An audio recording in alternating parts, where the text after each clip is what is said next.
A young man had been out on a hunting trip and was on his way home when night came on while he was still a long distance from the settlement.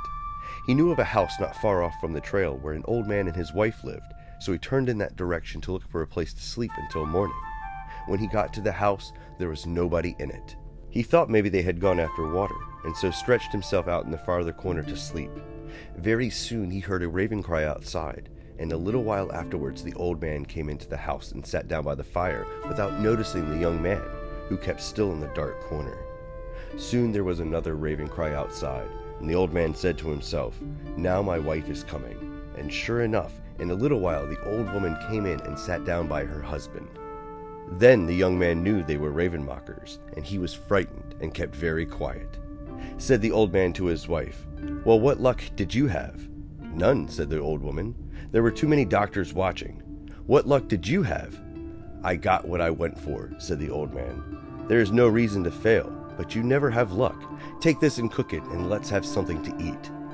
She fixed the fire, and then the young man smelled meat roasting and thought it smelled sweeter than any meat he had ever tasted. He peeped out from one eye, and it looked like a man's heart roasting on a stick.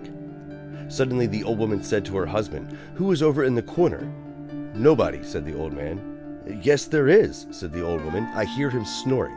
And she stirred the fire until it blazed and lighted up the whole place, and there was the young man lying in the corner. He kept quiet and pretended to be asleep. The old man made a noise at the fire to wake him, but still he pretended to sleep. Then the old man came over and shook him, and he sat up and rubbed his eyes as if he had been asleep all the time. Now it was near daylight, and the old woman was out in the other house getting breakfast ready, but the hunter could hear her crying to herself. "Why is your wife crying?" he asked the old man. "Oh, she has lost some of her friends lately and feels lonesome," said her husband. But the young man knew that she was crying because he had heard them talking. When they came out to breakfast, the old man put a bowl of corn mush before him and said, "This is all we have. We have had no meat for a long time." After breakfast, the young man started on again, but when he had gone a little way, the old man ran after him with a fine piece of beadwork and gave it to him, saying, "Take this, and don't tell anybody what you heard last night, because my wife and I are always quarreling that way." The young man took the piece, but when he came to the first creek, he threw it in the water, then he went on to his settlement. There he told the whole story, and a party of warriors started back with him to kill the Ravenmockers.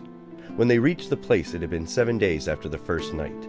They found the old man and his wife lying dead in the house, so they set fire to it and burned it and the witches together.